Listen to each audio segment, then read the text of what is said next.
I am Inspector, and I solved mystery. Welcome to my new case. It was the sort of morning Oxford does so well. Heavy fog, the kind that clings to the streets and settles in the corners of your mind like an unanswered question. The world feels muted, distant, the edges of reality softened. It had been days since I last saw sunlight, but I didn't mind. There's something in that murk, a certain melancholy that speaks to me more than the brilliance of a clear blue sky. The mist hung low as I made my way through the narrow alleyways, the wet cobblestones gleaming underfoot. I passed the old buildings, their stone facades wearing centuries of history with quiet dignity. The sound of my footsteps echoed in the emptiness, sharp and singular. A reminder that some things, no matter how familiar, are always alone. A melancholy thought, but then I suppose melancholy is something I've become quite accustomed to, as if it is my constant companion. I thought of nothing in particular, just the usual rambling musings until the phone call came. It was strange, of course, strange in more ways than one. The kind of man who is ever so adept at upsetting the placid surface of your day. His voice crackled on the line, impatient, brisk. A body had been discovered, another one, I thought. But this was no mere accident or misfortune. It was a murder, of course, though he had yet to use that word. There was an edge in his voice, though, something unspoken, hanging in the air like smoke. Abigail Summers, he said. She was found in her room at St. Stephen's College. A suspected overdose, but there's something off about it. You might want to have a look. And so, as always, the investigation began. I wasn't sure what exactly I expected when I arrived at the college, but it certainly wasn't the stillness that greeted me. It was the kind of quiet that feels unnatural, as though the air itself is holding its breath, waiting for something, anything, to break the silence. The college, as ever, stood imposing and indifferent. The walls, old and thick with secrets, held the weight of centuries. Abigail Summers, a name that meant little to me at the time. She was a student, bright, quiet, a doctoral candidate in medieval literature. Hardly a social butterfly by all accounts, more of a shadow that drifted from one corner of the college to another, head buried in old books. Still there had been murmurs, whispers among the faculty, as there always are about those who live in the margins of society. Abigail had been an enigma, the sort of person who was both visible and invisible at the same time. Her death, a tragedy that spoke of broken dreams. But the more I looked at the details, the more I began to feel there was something more to her than met the eye. I stood in the doorway of her room for a moment, taking in the scene. The air was heavy with the smell of roses, a strange thing that, a faint, lingering scent that seemed to fill the room in defiance of the sterile academic atmosphere that normally prevailed. There were books scattered across the floor, a few half-opened letters, a collection of personal belongings. But it was the desk that drew my attention, a crossword puzzle, half completed as if the answer had been just within her reach before. Before what? I don't know. A faint line of ink, the pencil still resting by her hand. Her handwriting, careful, precise, like everything else in her life, I suppose. There was no sign of struggle, no obvious indication that this was anything other than a tragic accident. And yet the air of unnaturalness lingered, the crossword puzzle. I couldn't help but notice something about it. A clue, one that stood out. It was a simple thing, a three-letter word. Silence. The answer, of course, was mute, but I couldn't shake the feeling that the word itself held some deeper meaning. Silence. Mute. What could it mean in the context of her death? A simple clue, and yet something inside me stirred. A quiet premonition. That perhaps there was more to this than the obvious conclusion. I stood there for some time contemplating the puzzle, the room, the very air. Everything felt still, as if it were waiting for the right moment to speak. It was then that I noticed the letters, a collection of them addressed to Abigail. The handwriting on one was unfamiliar, elegant, looping in a way that suggested an intellectual and academic, perhaps even someone of her own stature. Another letter, hastily scrawled, had a different tone altogether, desperate, almost frantic. I placed them in my pocket for later, but for now the puzzle haunted me. I had no answers, not yet, but I had learned something. The silence wasn't merely the absence of sound. It was a choice, a carefully crafted silence that had been imposed one way or another, and I intended to uncover who or what had created it. And so, as I left that room, the weight of the puzzle in my mind, I knew this would be one of those cases that would cling to me, as silence clings to a man lost in thought. I had only begun to scratch the surface, but I knew one thing with certainty. In the end, the answer to this mystery would lie in the quietest of places. It would speak in silence, and it was my job to hear it. I had left the college behind me, the heavy fog pressing in as though the world were holding its breath, waiting for something to happen. But I did not hurry. I seldom do. Time, you see, has an odd way of folding in on itself in places like Oxford. Each step I took seemed to reverberate, not only through the empty streets, but through the past, through the centuries that had passed before me. The buildings, the ivy, the rain-damp stone, everything seemed to speak of something long gone, and yet it was all still here, waiting. The mystery, too, was patient. It was the first time I had walked those halls since the call from Strange, and I felt something in the air that day, something beyond the death of Abigail Summers. It was as if the walls themselves had seen too much and now refused to speak. Her room had been sterile yet strangely intimate in its disarray. I stood at the threshold for a long while before crossing into the silence she had left behind. The faint scent of roses lingered still, though there were no flowers in the room, only the bare essentials, books, papers, a chair pushed slightly out of place. Even in death, Abigail seemed unwilling to leave any trace of herself, as though she had been a mere visitor in her own life. The room was small, sparsely furnished, the kind of place a student might occupy when the world beyond the university feels like an abstraction, distant, unreachable. Yet it was in that room that I found my first clue, and it was nothing like I had expected.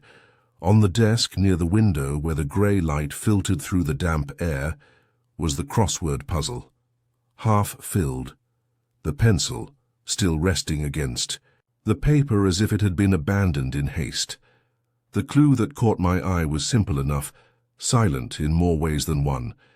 It was marked with a question mark, a sign that the setter had intended it to be tricky, but there was something about it that unsettled me. The answer, of course, was mute, but I couldn't quite shake the feeling that the clue held more meaning than the solution suggested. I couldn't help but linger over it. There was something wrong in the way Abigail had left it. It was too easy, too deliberate, almost as though she had placed it there for someone to find. I couldn't have said why, but it felt like a signal, like a deliberate misdirection, as if she had left a trail of breadcrumbs for someone to follow, and perhaps that someone was me. I moved away from the desk, my fingers brushing lightly over the edge, examining the rest of the room. The bed was unmade, a few clothes strewn carelessly on the floor, yet nothing seemed out of place except for one detail. A letter lying on the floor near the door, half hidden beneath a book. I had almost missed it, but something in the angle of the paper caught my eye, as though it had been deliberately positioned there. Another detail, I thought, another clue. It was from a woman, Dr. Lucinda Grange, a name I had heard only in passing. A professor of literature. It struck me as odd, the formality of the letter's tone, its measured politeness.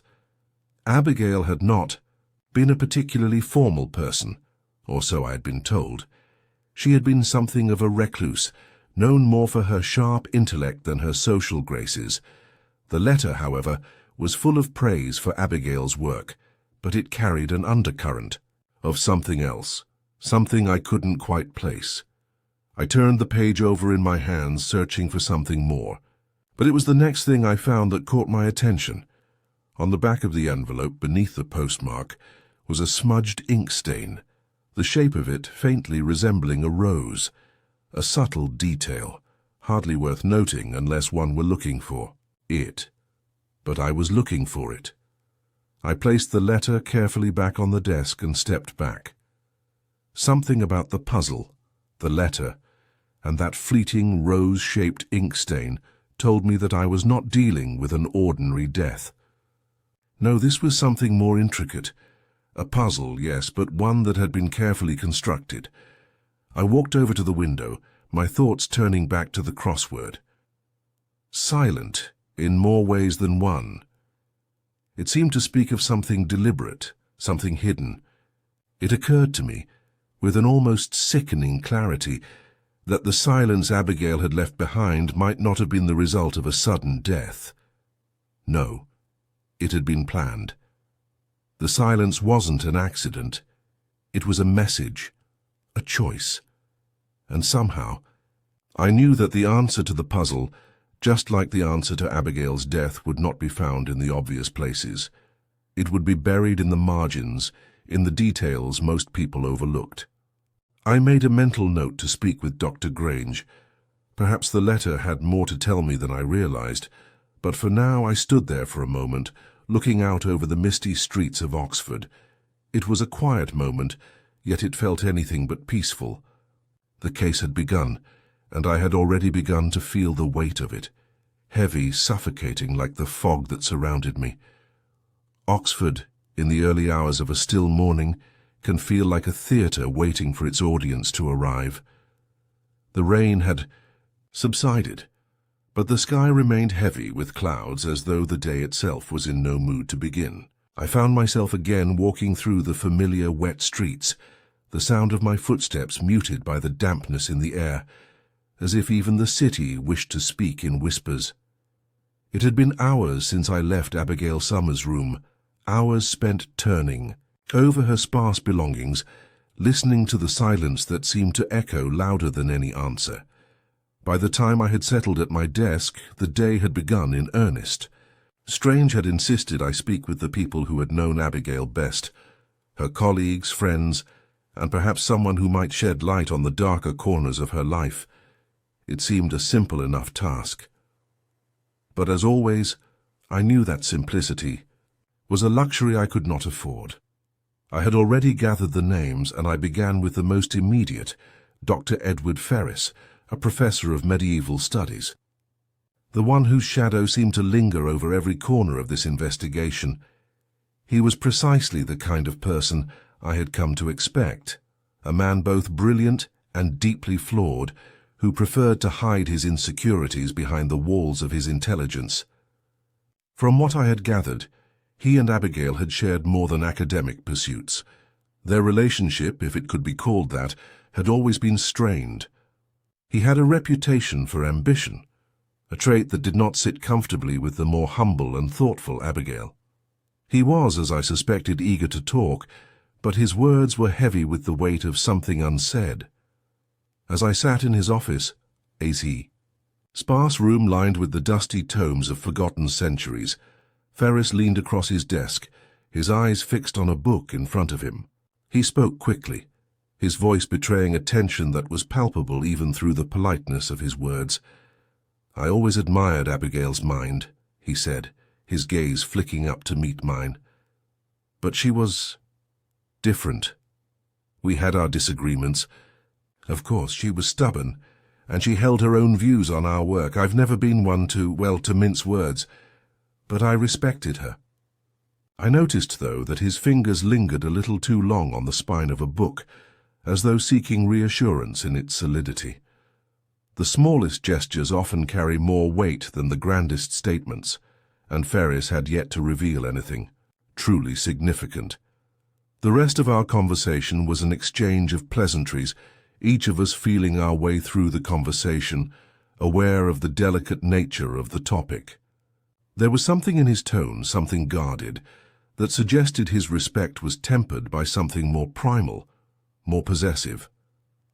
Next, I met with Harriet West. She was Abigail's closest friend, though I gathered from their interactions that closest was a relative term. West, a philosophy student who had once shared Abigail's enthusiasm for the more esoteric ideas of literature, now seemed distant, almost detached. There was a weariness about her, as though life had taken more from her than she was willing to admit. We met in one of the quieter corners of the library, the bookshelves casting long shadows over the worn wooden table. West's posture was stiff, her movements deliberate. She did not seem particularly shaken by Abigail's death, though I had no doubt that beneath her cold exterior there were depths yet unexplored. She wasn't one for attention, West said, her voice low. She preferred the shadows. I think she wanted to be forgotten in a way, but we both knew that wasn't possible. She paused, her eyes drifting to the books on the shelf as though searching for an answer within them. She had a gift for making people forget themselves. Maybe that's why I was drawn to her. It wasn't love, exactly, but it was something. Her. Words were strangely hollow, like someone repeating a line they had learned by heart. And yet beneath her calm there was something else, something evasive. It was a look in her eyes, a hesitation before she spoke. I couldn't shake the feeling that she was hiding something. Was it grief or something more? Then, Simon Caldwell. The poet. The lover, perhaps, though it was never quite clear. I met him at a cafe near the university, a place he frequented in the hours before the sun set. He struck me as someone who had learned to wear his melancholy like a badge. There was an artificial sadness to him, as though he had studied grief from a distance and had perfected the art of appearing broken. His poetry, so it was said, was filled with passion. Yet, here in person, he was cool, measured, almost detached. We shared something, he said, his fingers tracing the rim of his coffee cup.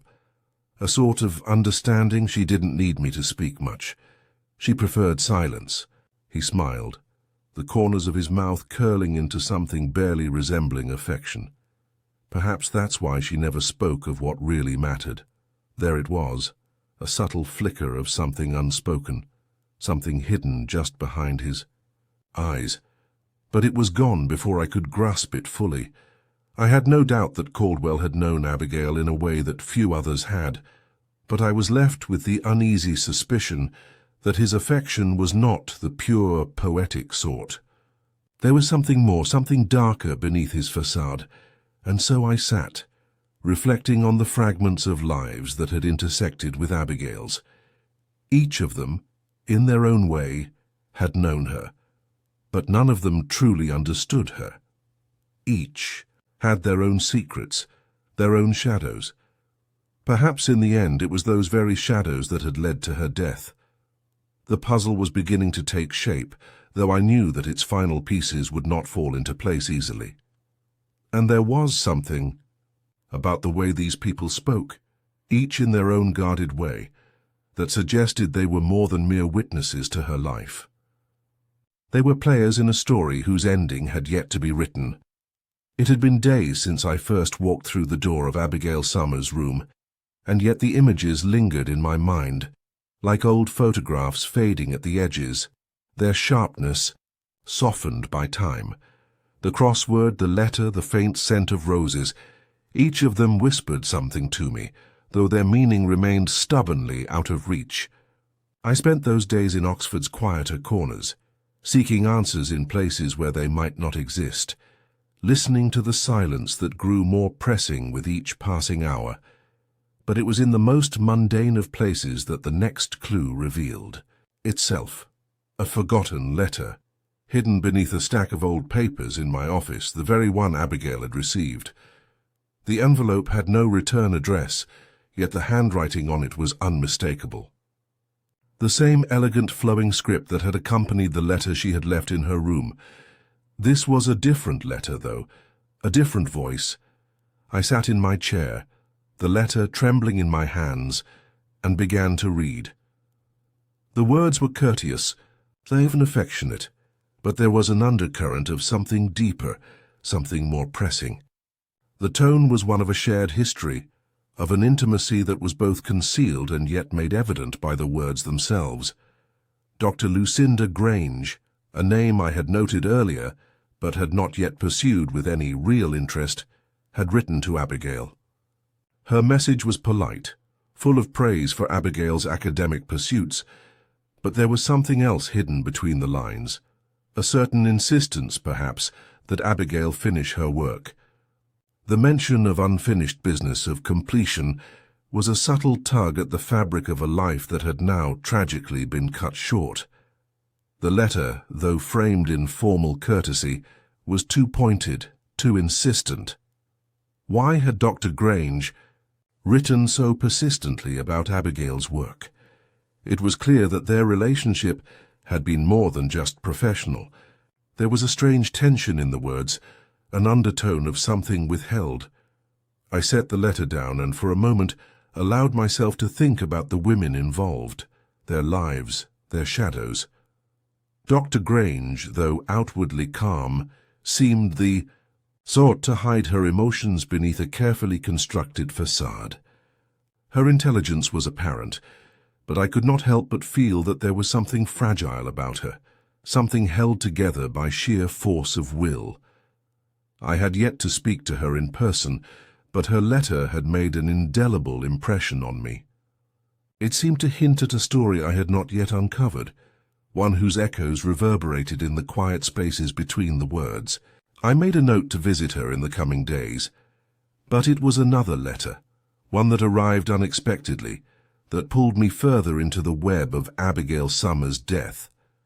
A second letter, this time not to Abigail, but written by her, addressed to someone, or rather to something, that seemed out of place. I unfolded the paper slowly, as though opening a door to an old room I had avoided for too long. It was another note, scribbled hurriedly, but the words were there, clear and sharp, like a plea disguised as something else. It read, "The poem is the key. Look where the silence was meant to be." It was cryptic, to say the least. The phrase lingered in my mind like an echo, repeated over and over until it began to take on meaning. The poem is the key. What poem? And the silence, where had it been meant to be? The letter gave no explanation, no context, only this fragment of something, of someone, hiding beneath the surface of Abigail's quiet world. I ran my fingers over the paper, feeling the texture of the ink, the weight of the words. The puzzle was beginning to reveal its shape, but only in the most frustrating of ways. There were pieces, yes, but they were scattered. The letter, the crossword, the faint scent of roses, they all seemed to be pointing toward something larger, but I was still unable to reach it. I needed to know more about this poem. I returned to the crossword. The word mute had continued to trouble me. It felt too simple, too obvious, but I couldn't help but wonder if the answer was not in the clue itself, but in the spaces around, in the things that had gone unsaid, in the silences that had been imposed on those who had dared to speak too loudly. There was a parallel between the crossword and the letter, between the puzzle Abigail had left and the unfinished note she had written. Each spoke of something restrained, something silenced before its time. But the poem, there was something about it. I had not forgotten the connection between the clue and the letter, but I had to find the poem. It must be somewhere, hidden in plain sight, in the room, in the papers. I stood up and began to sift through the piles of books and letters on the desk, searching for anything that might reveal the missing piece. My thoughts turned to the library. Perhaps Abigail had left. Something behind there. A volume of poetry, perhaps. A reference to something she had been reading, and then it hit me. The poem she had been working on, unfinished but deeply important. I had seen it mentioned before, but I had never fully understood its significance. But now it felt like a thread, pulling me towards something I couldn't yet see. I closed my eyes for a moment, taking a slow breath. The weight of the case was starting to settle deeper into my bones, and yet there was something exhilarating about it. A mystery, yes, but also something more. A question about silence, about hidden truths. I needed the poem, and I needed to find Dr. Grange. I had spent hours walking the damp streets of Oxford, letting the quiet settle over me like the mist that clung to the cobblestones. Sometimes I think the silence here is as much a part of the city as the ancient stone buildings, the hallowed halls that echo with long-forgotten whispers. It is in that silence that I often find the answers, hidden in the gaps, in the pauses, between the words. And yet at times it is the silence itself that becomes a barrier that I am forced to navigate, one small clue at a time. It was in the library, of all places, that I found my next thread. I had returned to my desk, sifting through Abigail Summers' scattered belongings, trying to make sense of the fragments she had left behind. The crossword, the letter, the faint scent of roses, all had been whispers, fleeting things, and yet all pointed to something much larger than I had initially imagined. The puzzle had begun to take shape, though it was still a mystery, perhaps an even deeper one than I had anticipated. I had intended to visit Dr. Grange next. Her name had lingered in my mind like the last line of a half-remembered poem. I had felt her presence even before meeting her, something about her that spoke of quiet authority, of unspoken knowledge. But before I could leave, a letter arrived, a single sheet of paper, hastily folded and creased as if it had been pressed into someone's hand at the last moment. It was addressed to me, but there was no return address. I opened it slowly, half expecting nothing more than a meaningless scribble, but instead the words hit me with a cold, unsettling clarity. Look to the past. The truth is hidden in plain sight. Follow the silence. It was the same phrase I had seen before, the one that had appeared in Abigail's letter. But now it felt different, more urgent. The past, it seemed, was something I was meant to uncover. The silence was no longer merely a motif, a symbol. It was a thing in itself, something that needed to be followed, not just understood. I could not ignore the fact that Abigail had been someone who knew how to hide things in plain sight. Her life had been a quiet affair, nothing particularly remarkable on the surface. Yet beneath that stillness there had to be more. There always is. And so I found myself once again drawn to the library, as much a place of discovery as of concealment. It was there that I met her, a silent witness of sorts, a woman I had not expected to find, but one whose presence seemed to explain everything. Dr. Lucinda Grange.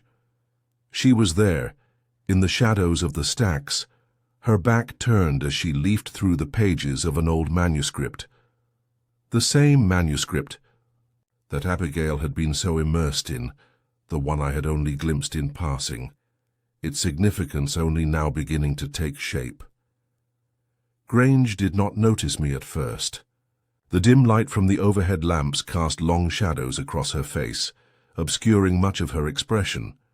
She was the picture of concentration, her fingers tracing the lines of the text with the kind of reverence reserved for the most sacred of objects. But it was not the book that drew my attention. It was the way she held herself, the posture that spoke of years of discipline and restraint.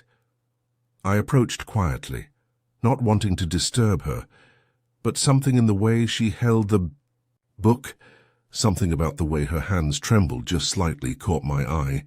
There was a fragility beneath that polished exterior, a vulnerability that seemed at odds with her otherwise composed demeanor. It was then that she spoke, her voice soft, as though she had been expecting me all along. "I wondered when you would." "Come," she said. Her words were measured, deliberate, but there was an undertone of something more, a quiet acceptance of the inevitable, as though she had known this meeting would happen long before it had. I stood there for a moment, unsure of how to proceed. I'd always been a man of few words, but in this case, silence seemed to be the only thing worth offering.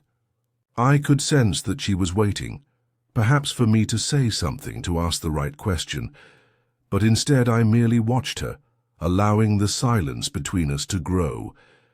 And in that silence, I felt the weight of all the things unsaid, the things that had been hidden in the pages of her manuscript, in the rooms of the university, in the very heart of the case itself. She closed the book slowly, as if reluctant to part with it, and turned to face me. Her gaze was steady, but there was a flicker of something behind her eyes, a hesitation, a question of her own. She was, in her own way, a silent witness to everything that had happened. But the question was she complicit, or merely an observer? Abigail was different, she said quietly, her voice barely above a whisper. She saw things in ways others didn't. Her silence wasn't just a choice. It was a refuge. A refuge. The word struck me, lodged deep within my thoughts, and for a moment I considered its meaning.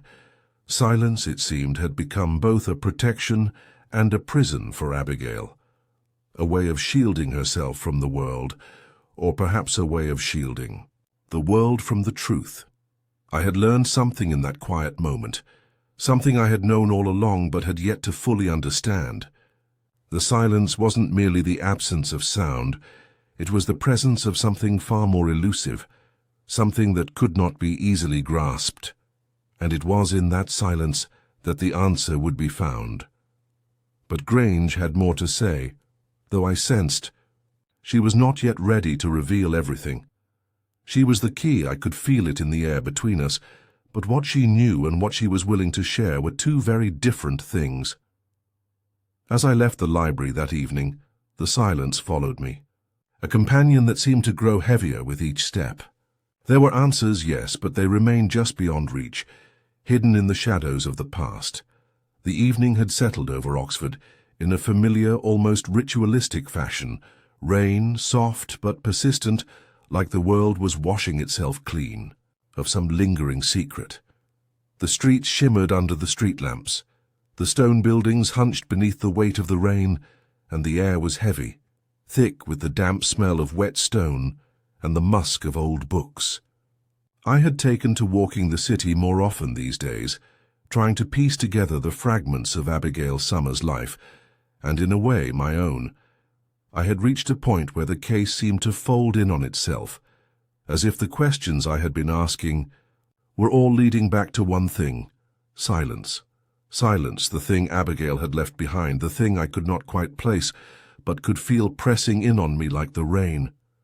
It was then, while I walked those familiar streets, that the words came back to me. Those cryptic lines from the letter she had written to no one in particular. The poem is the key. Look where the silence was meant to be. It wasn't much, but in a case like this I had learned long ago that the smallest things could be the most telling, and so I had spent the last few days trying to decipher the meaning of the poem Abigail had been so intent on. The manuscript, the one she had been so absorbed with before her death, had become the center of my search. A forgotten poem, perhaps, or one she had created herself. I had no doubt it held the answer. If only I could uncover it. I had already made a visit to the university's library. It was late in the afternoon when I returned. The shadows stretched long across the rows of books. I had hoped to find some trace of the poem there, something in the pages, something in the corners of the manuscripts she had touched. So I had been right, of course, but not in the way I had expected. The poem I found was not an ancient piece of forgotten verse, as I had thought. It was a fragment, incomplete, and written in Abigail's own hand. The words, scattered across a yellowed page, were clipped, spare, almost as if she had written them in a moment of distraction, a moment of escape. It was a poem about loss, about the quiet spaces between lives, the places where the world falls away, and only the silence remains. And in those words I recognized something unmistakable. Abigail's handwriting, so precise and controlled in every other instance, had taken on a different quality here, as if the act of writing had been a struggle, an attempt to contain something too large for her. The poem itself, though unfinished, spoke volumes. There were fragments of verses scattered across the page. In the hollow between hearts, a silent cry, unheard by those who pass it by. In the shadows of the unspoken lie, I search for words that I cannot deny. It was clear now that the silence Abigail had written about was not merely a result of her death. It was something deeper, something woven into her very existence. The silence had been her refuge, but also her prison.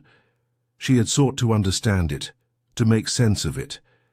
And now, with this poem, I understood that it was in her search for this silence that her life had begun to unravel.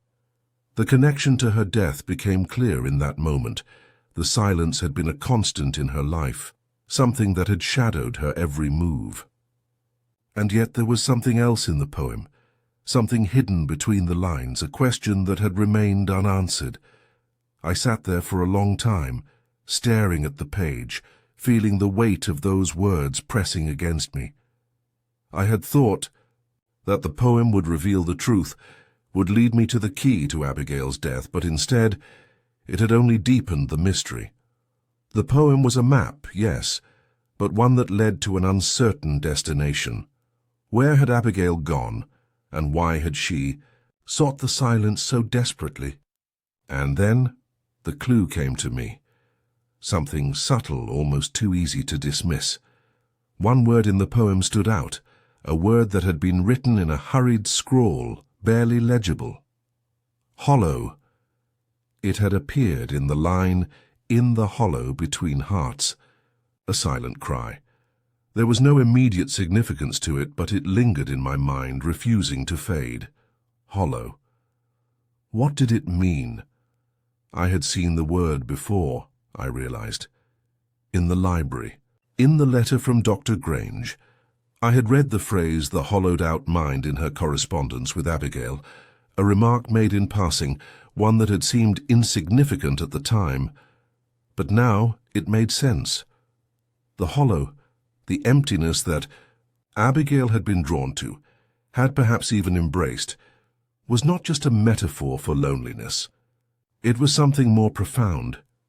It was the space between life and death, the place where Abigail had been trapped, caught in her own search for meaning. The rain had begun to fall harder outside, its steady rhythm against the window almost soothing, as though the world itself were trying to cleanse what had been left unsaid. I could not shake the feeling that I was getting closer to the truth, but it was still too elusive, slipping through my fingers like the rain itself. I stood up, the poem in my hands, the words swirling in my mind. I would speak with Dr. Grange, of course. She was tied to this mystery in ways I had yet to understand. But for now I was left with more questions than answers. The poem had been the key, yes, but it had opened a door to a darkness I had yet to fully explore. And so I sat there, in the dim light of my office, the silence pressing in around me as I waited for the next piece to fall into place. It was late in the evening when I returned to my office, the city swallowed by mist and the rain now a steady, rhythmic patter against the windows.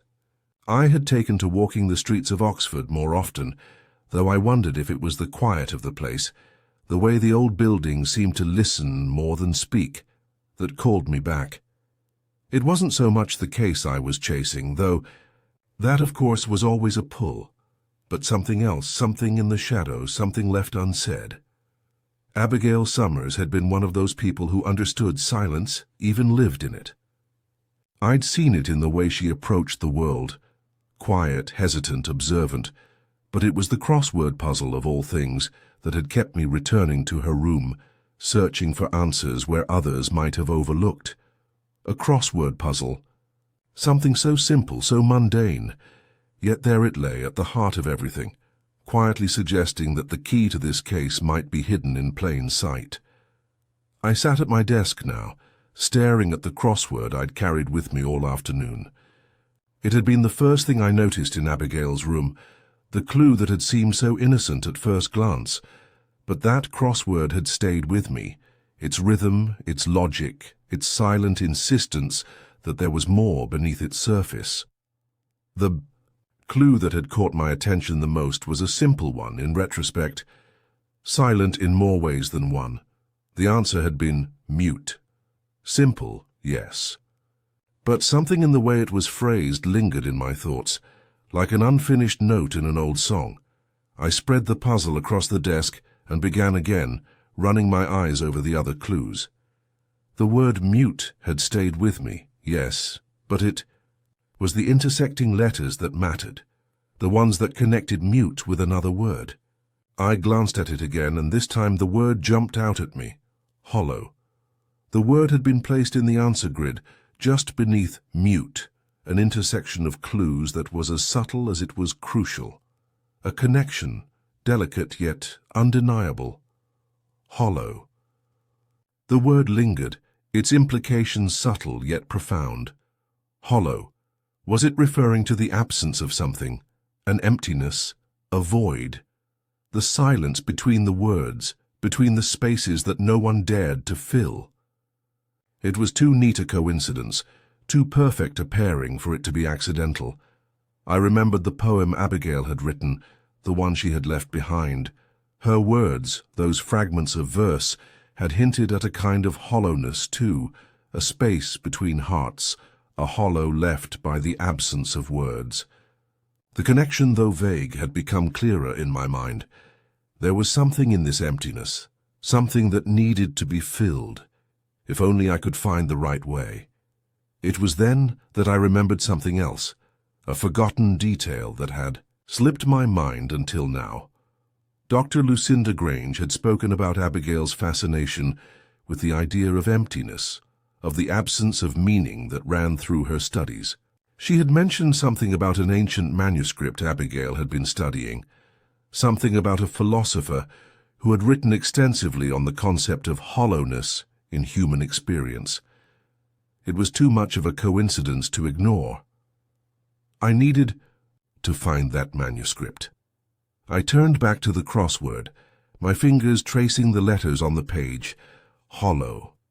The word seemed to echo in the room. It spoke to the absence Abigail had always been trying to fill, the silence she had tried so hard to understand. But now it seemed clear that it was not just silence that had drawn her in, it was something deeper, something more profound. But it was the crossword itself that had revealed the clue. The word mute had led me to hollow, and hollow led me to the manuscript, to the book that was buried in the library archives. A clue hidden in the intersections of two words. Nothing, more and yet everything. I had seen it before, hadn't I? A puzzle. But the puzzle wasn't just in the crossword. It was in Abigail's life, her search for meaning, her attempt to fill the void that she had been so aware of. I stood and walked over to the window, looking out at the rain as it fell in sheets, the city dimly lit under the weight of the clouds. There was something haunting about the way the rain seemed to soften everything, the world, the city, the very air itself. I thought about the word hollow again, the emptiness it suggested, the things Abigail had tried to fill, and of course the poem, the unfinished poem that spoke of silence and loss, of an empty space between hearts. It was all coming together now. It was all part of the same pattern, the same search. But for what? I poured myself a glass of whiskey, the amber liquid swirling in the glass, a warmth that contrasted with the chill in the air. I sat back down at the desk and reread the crossword, then the poem. The pieces were coming together, but still I could not see the full picture. I could sense the answer, but it remained elusive, like the rain on the window, present but just out of reach. I would go to the library tomorrow. The manuscript was there, I was sure of it, and somehow I knew it would lead me closer to the truth, closer to the answer that Abigail had been searching for, even in the silence that had enveloped her life. But for now all I could do was wait, watching the rain fall and thinking about the puzzle I had yet to solve. The rain had not relented. It had become a constant companion, tapping against the windows of my office as I sat, the evening stretching out before me, a smudged line between thought and time. I had grown accustomed to this rhythm, to the steady beat that seemed to echo the quiet pulse of the case I had become entangled in. But with every step forward, I was pulled deeper into a labyrinth, the walls thickening, the air growing denser, and the answers slipping further away. Abigail Summers, it seemed, had lived. Her life much as I had suspected, discreetly, almost invisibly, but the more I uncovered, the less I seemed to understand. It was as though the silence she had cultivated was not just a feature of her personality, but a kind of deliberate misdirection, hiding the true nature of her death behind the veil of her own isolation. I had returned to the letters, to the small details, to the overlooked gestures that, when pieced together, might unlock the door I had been so determined to open. There was something in the letters Dr. Grange had written, in the hesitant exchanges between the two women, that made me feel as if I were missing something.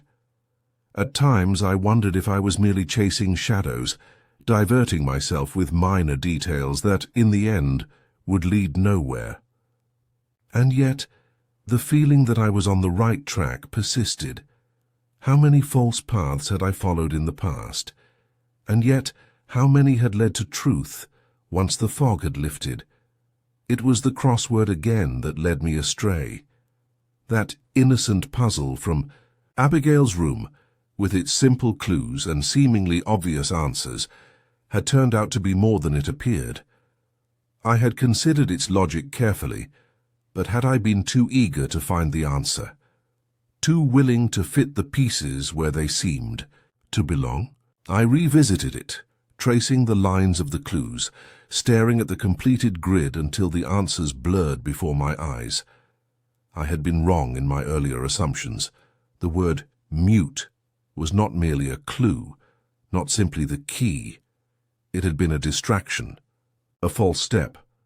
I put the puzzle aside, my fingers trembling as I sifted through the rest of the evidence. Dr. Ferris had been adamant about his rivalry with Abigail. He had spoken of it with a certain bitterness, a sense of betrayal that seemed almost too calculated. But what had he really said? Had I not heard the same resentment in his voice when he spoke of their differences? It was too neat, too simple to place all the blame on him. There was something else at work here, something I had missed. And then there was Harriet West. Her grief seemed almost too studied, too deliberate. She had been Abigail's closest friend, or had she? There was a distance in her voice, something too distant for someone who had once claimed such intimacy with the victim. I wondered if I had let my instincts cloud my judgment. She had seemed so genuine, so affected by the loss. But had that simply been another performance, a carefully constructed mask for something deeper? Perhaps. Or perhaps I had simply misread her, too eager to believe the emotions that were on display.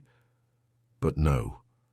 I had learned long ago that emotions, however raw, could be used as tools, manipulated to serve a particular end. The more I thought about it, the more I began to doubt everything. Perhaps there was no one to blame, no one to accuse. Maybe Abigail had taken her own life, the pain too much for her to bear, a tragedy born not of others, but of her own mind. That idea haunted me more than any other. But something resisted that conclusion. Something deeper, more insidious.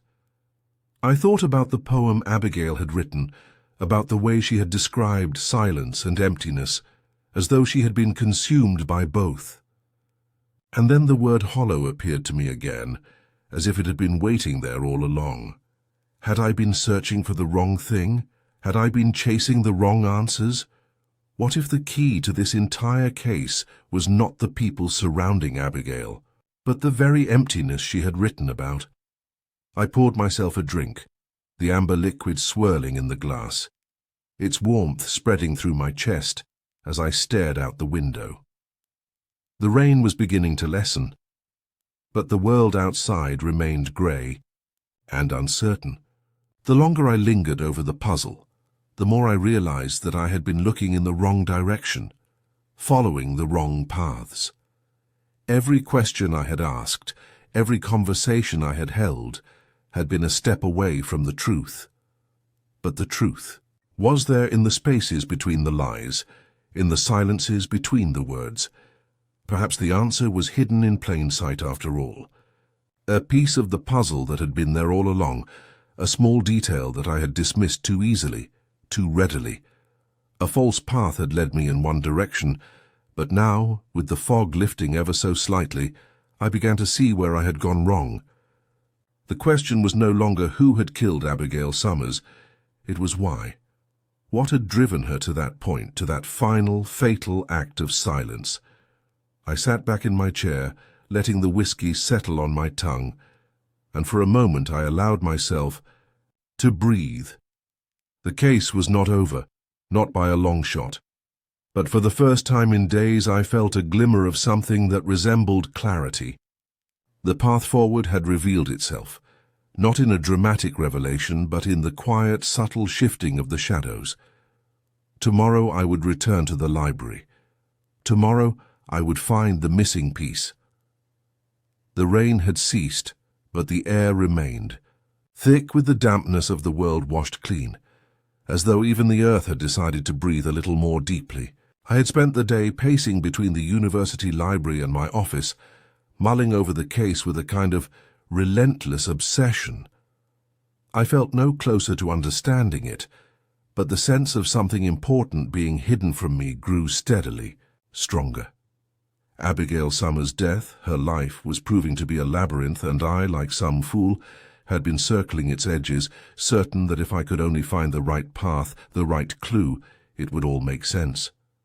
The crossword had seemed like the beginning, a simple puzzle whose answer would open everything up. Yet it had only served to lead me deeper into the maze. The letters, the clues, the poems, all of them had drawn me in, had offered me glimpses of something, but they remained elusive, as though I were chasing something just beyond my reach. That was when I thought of the diary. It had been a name, mentioned once almost casually in passing, and yet it lingered at the edge of my thoughts. A small detail, easily overlooked, but one I had seen more than once in Abigail's notes. The diary had been a part of her life, perhaps the most intimate part, and it was something that had been hidden from everyone. Hidden, of course, for a reason. I returned to the library, this time not for research, but for something more personal. The place seemed quieter in the evening, the usual hum of students and faculty reduced to mere whispers. It was in this silence that I sought out the archives, where old books and forgotten pages waited to be rediscovered. The musty smell of paper, the weight of years pressed into the bindings, always reminded me of the nature of time, how it could bury things, bury people, until only the faintest traces remained. But tonight, there was something more pressing than nostalgia. I had to find that diary. The shelves were familiar, but tonight they felt like an impenetrable forest of words and dust. I ran my fingers along the edges of the books, touching the worn leather, the cold metal of the library's archival boxes. And then I found it. A single, modestly bound volume, hidden beneath a stack of other books, its spine cracked, its cover faded with age. It had no title, no inscription. The kind of book you might overlook if you weren't looking for it. I sat at the nearest table and began to turn the pages, the soft rustle of paper in the silence like a secret being whispered. The handwriting inside was Abigail's, neat, controlled, as if she had written with the utmost care. But as I read on, the words began to shift. They were no longer the careful academic notes of a student. They became something else, a reflection of her inner life, her thoughts, her quiet struggles. And hidden within those words was something far more important. A map of her life. Of the things she had hidden. Of the things that had drawn her closer to the edge of whatever had happened in the room where she had been found. The first entry was simple enough, filled with academic musings, references to medieval texts, the kind of work one might expect from someone in her position. But as the days passed, the tone changed. There were mentions of her friendships, her distant colleagues, and then, more tellingly, of her obsession with a particular poem, a poem that had been left unfinished. The lines of it were scattered throughout the diary, pieced together in fragments, as though she were trying to decipher something that could not be understood. A longing for something, perhaps, that she could not quite articulate. But it wasn't just the words that stood out. It was the way she had hidden them. There were entries marked with little crosses, symbols of her attempts to distance herself from what she had written, as though even she knew that this part of her life was too raw, too personal to be seen. It struck me then, with a sudden, almost painful clarity. The diary was not just a record of her thoughts. It was a place where she had hidden her fears, her secrets, her shame. And then, as I turned the last few pages, I came to something that sent a chill through me. A name. A name I had not expected to see. Dr. Lucinda Grange. Her name appeared more than once, scattered through the pages like an echo, each mention more intimate, more troubled. There were notes about conversations they had had, cryptic remarks about her guiding hand, about Abigail's growing dependence on the older woman's approval. But it wasn't just the academic relationship between them that seemed to surface. In the pages, it was something deeper, more complicated. Grange, it seemed, had become a figure not just of intellectual influence, but of emotional weight. Abigail had written of her with a mix of admiration and unease, as though she were caught between gratitude and something more, something unspoken. I closed the diary slowly, the weight of it pressing down on me like a stone. It was clear now. Dr. Grange had not merely been a mentor, she had been a catalyst. Abigail's obsession with her work, her increasing isolation, had all been tied to the way Grange had shaped her life. I had suspected something was amiss with Grange, but now I knew that Abigail's death had not been a solitary event. It had been a culmination of forces, of influences, of relationships that had led her to that final, irreversible act.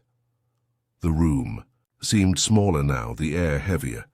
The diary had given me something important, but it had also left me with more questions.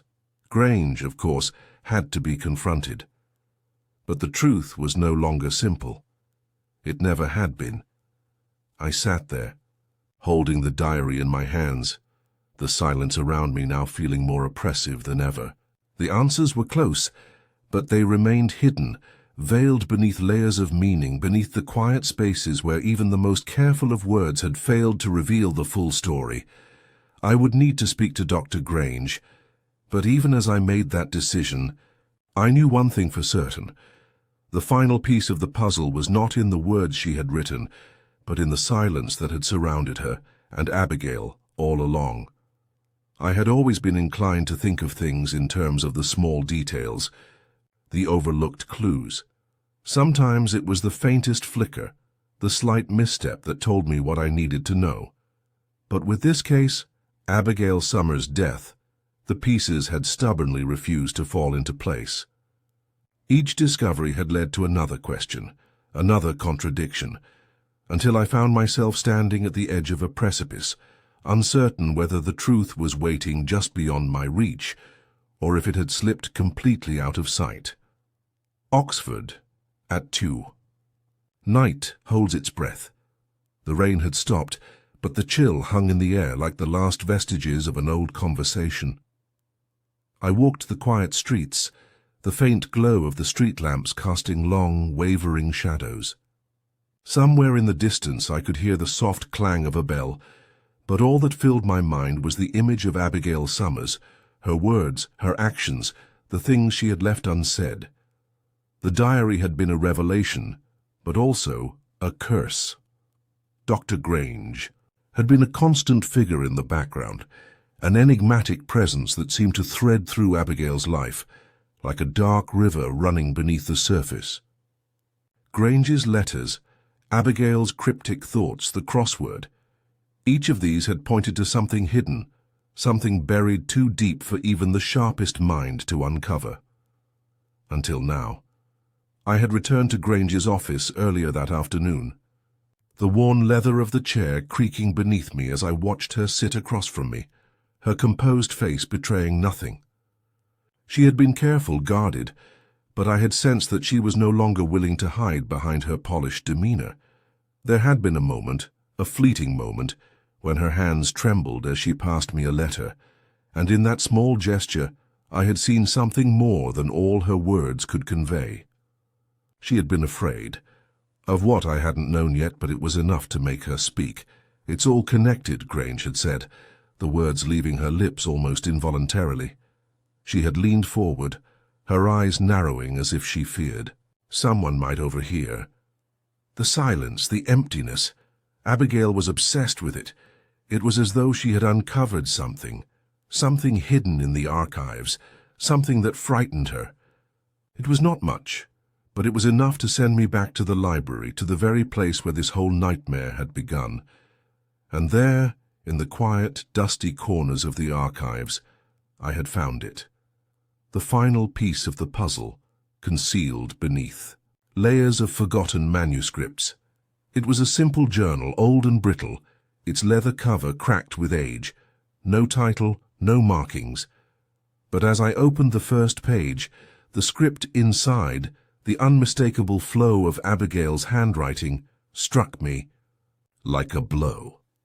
There, in her own words, was everything I needed to know. She had written about the very thing that had led her to this place, the thing that had finally consumed her, the truth she had been chasing with an obsessive determination. It wasn't the crossword, it wasn't the letters, but something deeper, something she had stumbled upon, hidden in the archives of this very university. I skimmed through the pages, each one revealing more about her growing unease, her increasing paranoia. She had discovered a secret, a piece of history that had been deliberately obscured, and she had become obsessed with unraveling it. The diary revealed how, step by step, Abigail had come closer to the truth. But there was a problem that had driven her to the brink. She had been trying to uncover something that was never meant to be found, a secret tied to Dr. Grange, tied to the university itself. It was all about the manuscript, the one Abigail had been researching before her death. It was not just an ancient text, as I had initially believed. It was a key, a map to something, buried beneath the university, something tied to a scandal that had been erased from memory. Abigail had uncovered traces of this scandal, and in doing so, she had awakened something that should have remained dormant. The truth, hidden for decades, had begun to claw its way to the surface, and Abigail had been consumed by the need to bring it into the light. And here, finally, was the final detail, one that had eluded me until now. In the margins of the last page of the journal, Abigail had written a single line, "The last piece lies beneath the silence." A chilling statement, but one that tied everything together. The silence, the hollow, the emptiness she had so often written about, it was not a metaphor. It was a literal place, hidden beneath the very university she had called home. It was beneath the floors, beneath the walls, buried deep within the archives, and it was this truth that had driven her to the edge. I sat back in my chair, the journal still in my hands. The rain had started again, and the city seemed to close in around me. The truth was no longer hidden in cryptic clues or veiled words. It had always been there, beneath the surface, waiting to be uncovered. And now I knew what I had to do. Dr. Grange had been part of this, whether she had known it or not. She had been a witness to the truth that Abigail had uncovered, and now I would confront her. The puzzle was complete. The silence had spoken.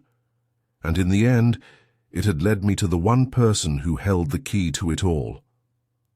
I stood, leaving the journal.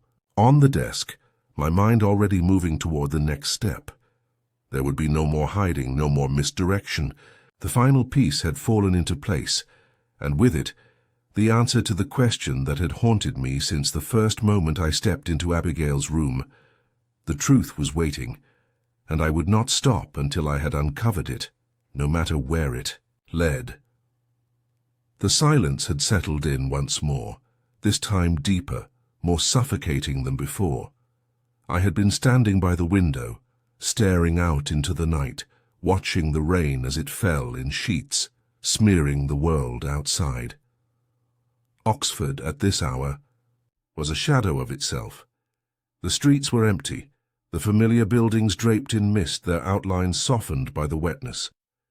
The city seemed to hold its breath, as though it too awaited something, some final revelation. The case had come to an end, or so I had thought. There was a time when I believed the truth had been uncovered, that I had pieced together the fragments of Abigail Summers' life, her death, and the quiet puzzle that had haunted her until the final moment. I had followed the clues, traced her steps, examined the lies and omissions of those who had known her. I had even confronted Dr. Grange.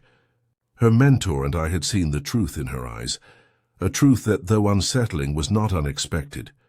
And yet there was something lingering, something that had not been resolved. The silence that had surrounded Abigail, that had been present in every corner of her life, had not gone away. It had followed me, like a shadow that refused to leave. I had thought that by solving the puzzle I would dispel it, that by understanding the why and the how, the silence would finally be broken, and the truth would stand in the light. But it hadn't. The silence remained, as thick and oppressive as the mist outside. I had been wrong to think that the final piece of the puzzle would bring closure. In fact, it had only deepened the mystery. Abigail had been searching for something, something she could never quite define, something buried in the past, in the very fabric of the university she had so thoroughly immersed herself in. Her obsession with the manuscript, the poem, the crossword, it had all pointed to this one thing, the silence, the space between the words, between the clues, between the lives that had been lived in quiet desperation. The words she had written in her diary still echoed in my mind. The last piece lies beneath the silence. I had thought it was a metaphor, a poetic abstraction, but now, standing here in the dim light of my office, I realized it was more than that. The silence was not something that could be easily understood. It was not simply the absence of sound, but the absence of something much deeper, something more profound. It was the void that had consumed Abigail, that had driven her to seek the truth in places where others dared not look. I picked up the glass of whiskey on my desk, the amber liquid catching the light, its warmth a small comfort against the cold. That seemed to seep into my bones. I swirled it gently, watching the liquid move the way it clung to the sides of the glass before settling into stillness. I had always been drawn to stillness, to silence. It was in those moments, when everything seemed to stop, that the answers became clear. But tonight the stillness felt different. It felt like an ending, but not the kind I had hoped for. There were no more answers to be found in the puzzle. I had already searched every corner, every shadow, and still the silence remained. But as I sat there with the rain against the window, and the soft glow of the lamp casting long shadows across the room, I realized something else. It was not the truth that had eluded me all this time. It was the understanding of it. I had been searching for a reason, for an explanation that would make sense of Abigail's death, of her obsession. But the truth, I now understood, was not something that could be neatly explained away. It was something that lived in the silence, in the spaces between the facts, between the things that were said and those that were not. Abigail had not sought the truth for the sake of knowledge or understanding. She had sought it because she could not live without it. She had been consumed by the need to fill the silence, to find something that would make the world make sense. And in the end she had found it, not in the words she had written, but in the spaces between them. The silence had been both her refuge and her undoing. The glass in my hand felt heavier now, the whiskey no longer offering its usual warmth. It was as though the weight of the case, of the truth I had uncovered, had settled into my chest, pressing against me. I had solved the puzzle, yes, but the answer was not one I could easily live with. The truth, when it comes, is never as simple as we expect. It is always more complicated, more painful than we could ever imagine. I put the glass down and stood walking to the window once more. The city stretched out before me, quiet and still, bathed in the soft light of the street lamps. The silence, I realized, was not something to be feared. It was something to be embraced, understood. In the end it was all we had left, and so as the rain began to fall again, I stood there in the quiet of my office, letting the silence wash over me. For it was in that silence that I had found the truth, and it was in that silence too that I had learned to accept it.